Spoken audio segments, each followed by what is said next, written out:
40% Merlot, 40% Oh, Malbec, it's and 20% it sounds Absinthe. weird. It tastes good for you. It's not that good. So we got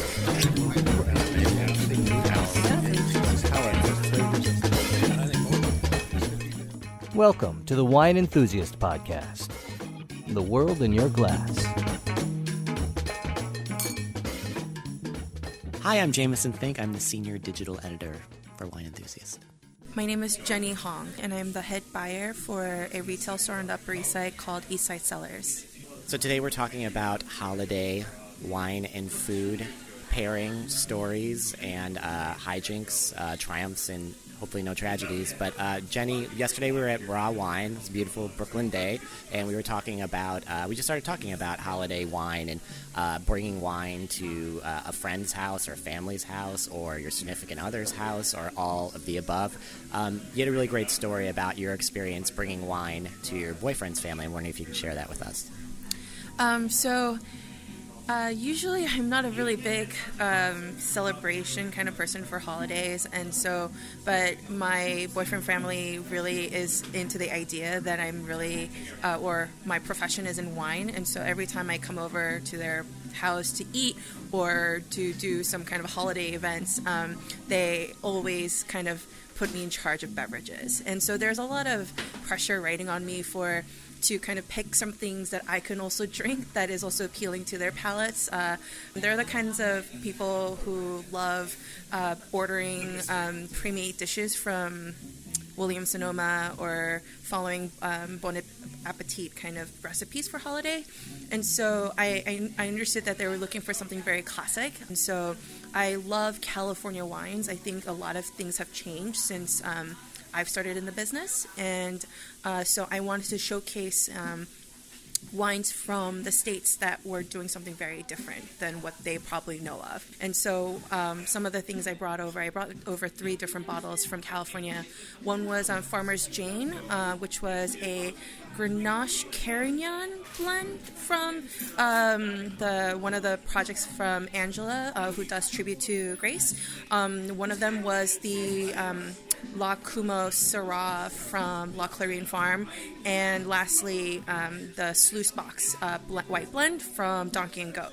And so these are not really any grapes that my boyfriend's family is really, they know nothing about. It's not a Cab or Merlot or Sauvignon Blanc or Chardonnay.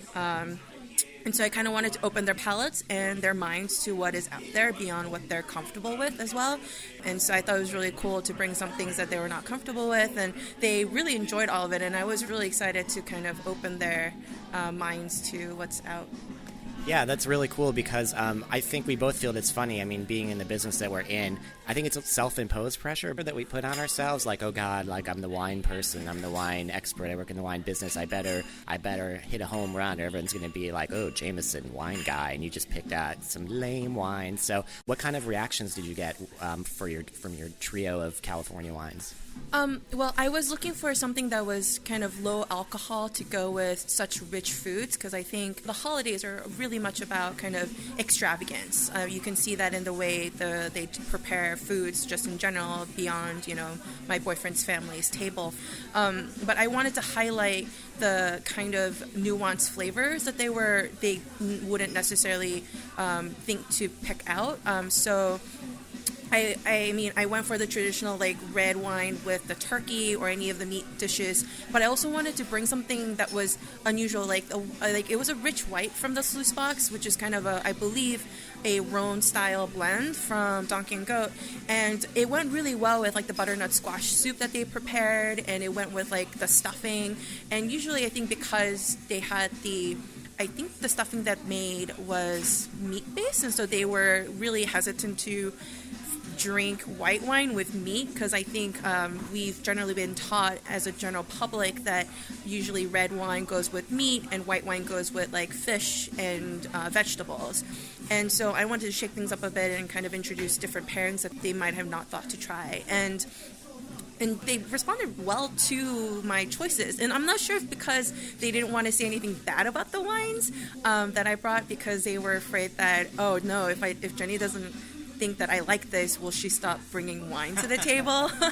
But I think generally, my boyfriend's dad is a really big wine drinker, and he is kind of the hardest palate to please, and he really enjoyed all of it. And I think it spoke volumes about the wines I brought, because he actually drank all of the La Clarine Farm, which can be a hit or miss sometimes, just because of I think the slight funkiness that has its appeal to a lot of different people. Yeah, that's great, because I think it's when you mention white wine and meat, like I think that's something that's still ingrained in people's mind. Like even whatever you have, a standing rib roast or like mushrooms or a turkey or whatever you might have at your holiday table, people still think like meat equals red wine. And like with a rich white wine, there's also the refreshment factor, too, that it's something that you're eating all this, like you said, all this heavy food, and it's nice to have something that, a white with a little weight that can stand up to it, but still offers refreshment.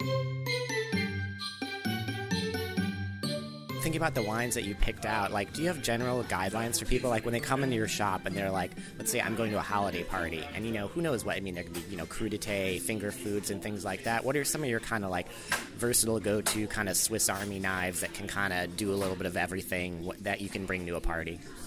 Beyond what I said about not bringing European-made wines or outside of the States for the holiday parties, I think go with what's tried and true. For the holiday, especially Thanksgiving, I think Beaujolais works really well. Not just Beaujolais Nouveau, but the actual Beaujolais like Gamay from the Cru villages from France, I think work really wonderfully across the board, whether it's with roasted vegetables to turkey to stuffing, because it has a lot of this bright acidity and bright fruit, but this underlying core of minerality that comes through. I also think that because there's a lot of heavy dishes, go with high acid wines. People tend to shy away from Riesling as a food pairing because they think it might be too sweet, but I think that's why it makes such a good food pairing, is because it shouldn't be a wine that's enjoyed by itself, although we may drink it by itself because it's so pleasurable. But with so many high fat and rich dishes, something that has a little sweetness or vibrancy to it, I think work really well. And not just Riesling, but maybe a off-dry Chenin Blanc, because that also has a lot of that richness, but a lot of the floral elements that complement some of the herbal elements of the dishes that people prepare in the holiday time. I am very... growing up, I never really celebrated into the holidays, and so I had to kind of make my own holiday traditions. And one of the things I do is I love to go watch a movie during holiday season and go out either for, now that I live in New York, I have the great opportunity to go to Katz Deli to eat their really awesome pastrami and corned beef. And I love going for a sandwich there. And they're open 24 hours, which is fantastic. And then I also like to do the Chinese food during the holidays, just because they are easily, you can rely on them to be open during odd hours or odd days that you don't necessarily know what's open or not. And so I usually like to go do things that's very low-key, just because work tends to be very hectic during this. Yeah, it's OND. It's like the busiest time of the year for retail wine. Yes, OND is great. It allows me, people tend to have more open mind during the holiday season, so I like to use this time for not only education, but also try to get them to drink a little better, things that they are still comfortable with, but just outside of the boundaries of what they know, and so they can start to bring something that's cool or unusual or like a little esoteric to the parties, or even to their own dining table if they choose to. So. And one final question. So when you get that sandwich at Katz or that Chinese food and say you take it home, or you're at a place that's BYOB, what wines would you ideally want to have with you? I think with Chinese food, I'm a huge proponent of either pet nat, which are sparkling wines that only go through their first primary fermentation in the bottle, and so they tend to be a little bit more funky and a little bit sometimes off dry, and I think they're a perfect pairing just because I love spicy Chinese food, especially like Szechuan style, so they tend to have a lot of peppers and a lot of spice in their dishes. And what's Chinese food without pork? And so pet nuts generally tend to go really well with that, just because the earthiness enhances like the fried rice dishes that you're going to be eating.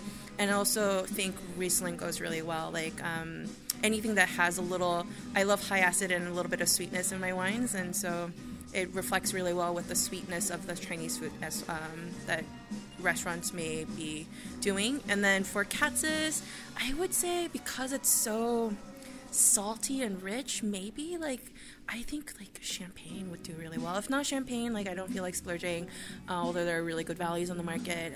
Just a good cava, I think will work really well in that aspect.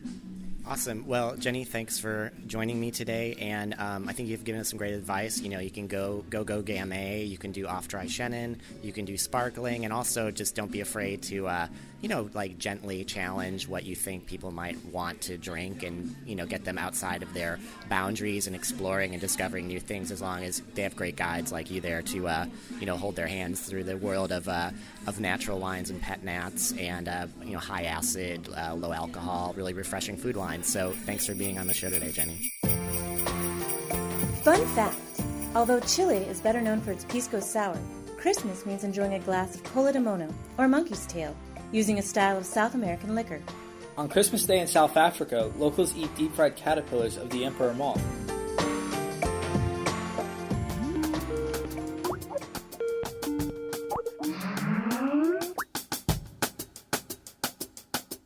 I'm Chris Horn, wine director for the Heavy Restaurant Group and co-author of Cook and Cork. I'm Harry Mills. I'm the executive chef of Purple Cafe in downtown Seattle and co-author of Cook and Cork, A book that explores the concept of the mind mouth. Well, everybody has a mind mouth. We employ it every time we think about food. When we think about making a recipe, or when we're reading a menu in a restaurant, we are employing our mind mouth. We are tasting things in our brains. And if we take that idea and practice it with wine as well, we can all start to think about the interaction between food and wine and put them together before we actually put them together in our mouths. I think part of it comes from thinking of your mouth as a beautiful instrument, and then understanding that information that comes from that instrument and categorizing it and collating it. It's something we've done since birth. Every time you eat a burger, you are opening that drawer in your mind and you're tasting all the other burgers that you've had in your life, and you're stacking that burger in your hand against all the burgers that came before it. And it's something we as humans do all the time. We talk about food all the time. Yeah. And it's just basically accessing our mind now. To practice your mind-mouth work, when you have a recipe, either something online or in a cookbook, maybe write in the margins of that cookbook what wines you can think about going with that food. And then when you amass the ingredients, you grab a couple different bottles of wine. And then when you're making the food, you open those wines and discover how well your mind mouth is working. It's sort of working out a muscle that we all have, but we don't think about very often. But once you start using your mind mouth, it's sort of natural. It's sort of like when you have chocolate chip cookies, you don't think about anything else besides a nice cold glass of milk. And I think that is a great illustration of how to practice anywhere, anytime with your mind mouth. We all know what grilled cheese and tomato soup tastes like in our mind, and that familiarity can begin to extend to other things as we learn to think of what Chardonnay tastes like in our mind, and then combining that with food.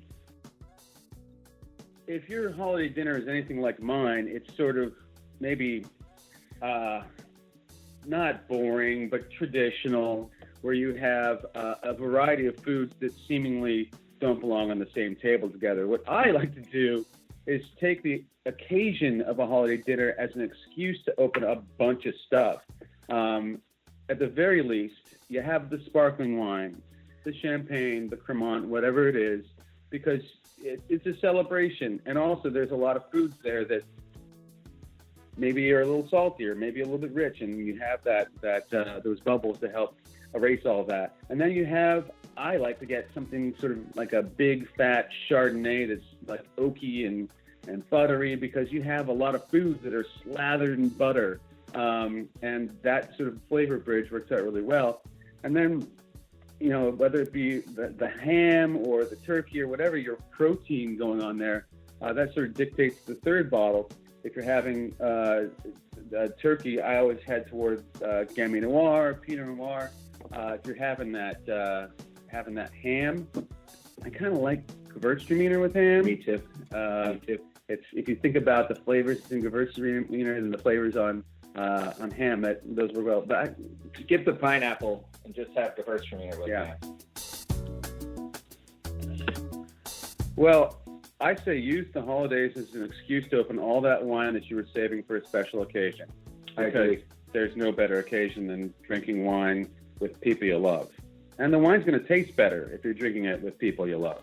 Very much agree with that. I also think that there's not, like Chris was talking about earlier, there's not a lot of meals that you would break out your big tannic Cabernet Sauvignon for, but prime rib certainly is one of those if you're doing that. And those big hedonistic Chardonnays are not the most food-friendly wines on the planet, but they sure do go with those mashed potatoes. And I think those are great excuses, certainly for guys like us who are always thinking about food wines, and some of those can be very tough to pair.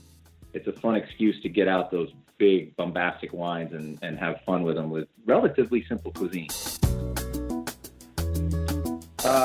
You can get our book at cookandcorkbook.com. It's just our own simple website with a way to buy the book online. You could also check us out on Instagram at cook.and.cork.book. Yeah, I came up with that terrible Instagram handle. Everybody's mad. Too many periods. Fun fact, in Iceland, children leave a shoe out on their windowsill. Magical Yule lads climb down from the mountains to leave them gifts. Good to know. Sorrel Punch is a Jamaican Christmas drink featuring roselle, a species of hibiscus.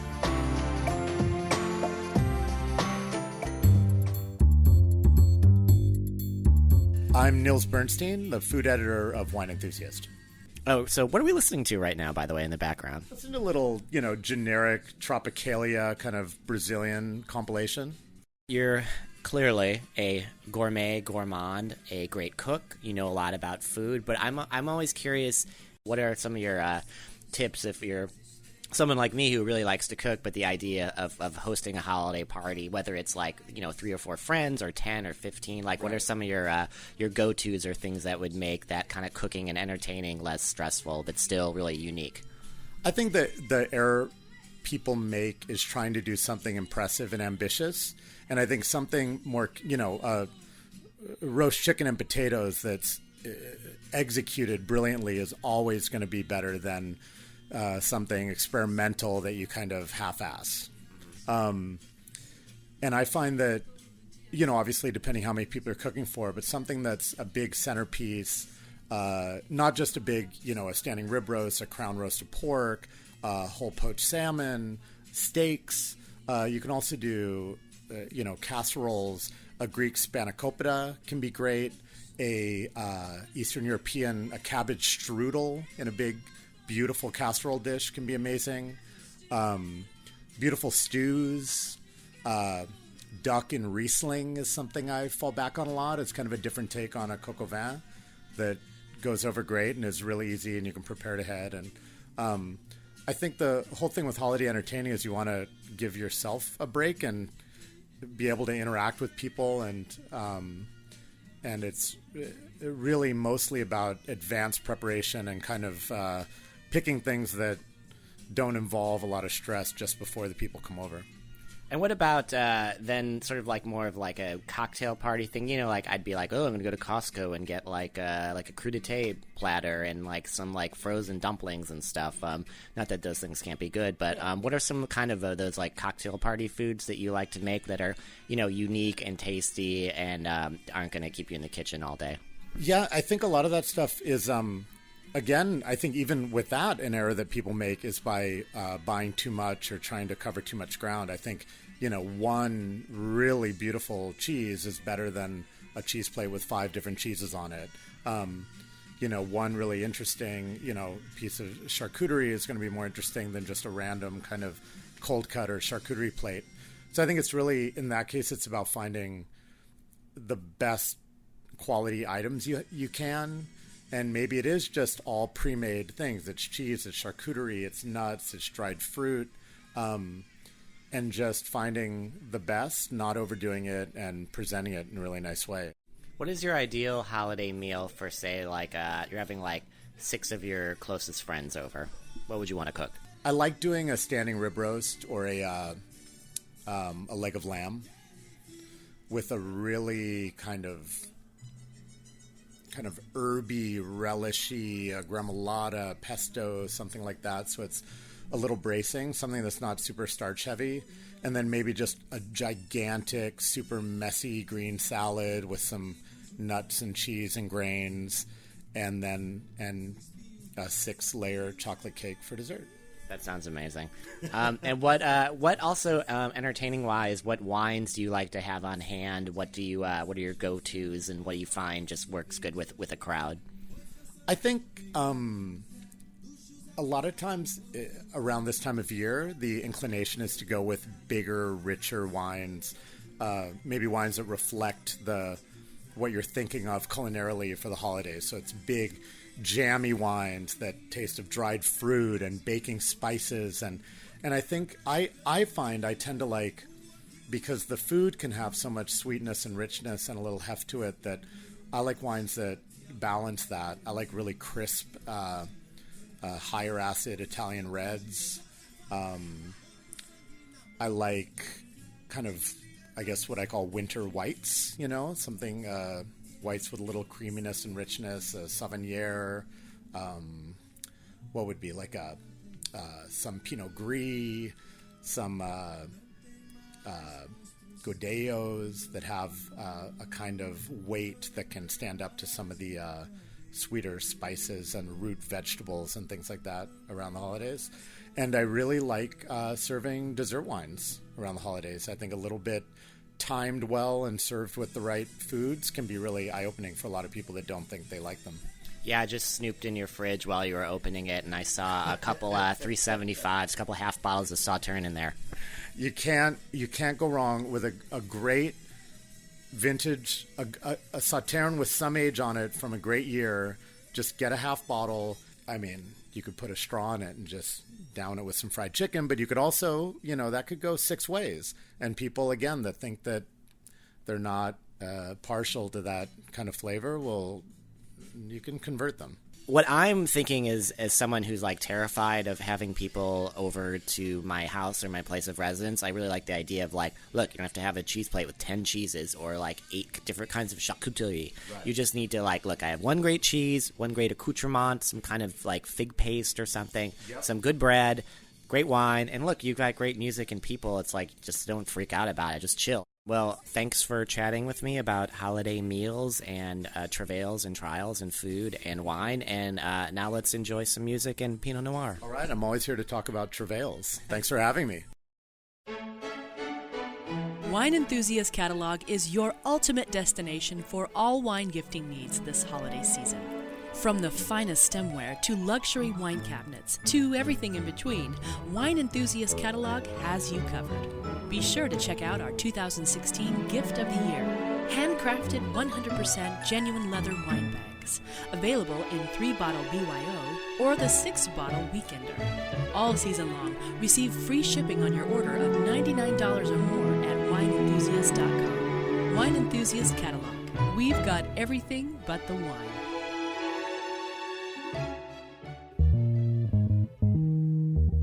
Wine Enthusiast is made possible by grapes, sunshine, and wine, and by the hard-working editors who bring you news and information on your favorite beverage every day. If you like what we're doing, share our podcast with your friends and give us a review on iTunes or wherever you get your podcasts. For more fun wine information, follow us on Twitter and Facebook at Wine Enthusiast.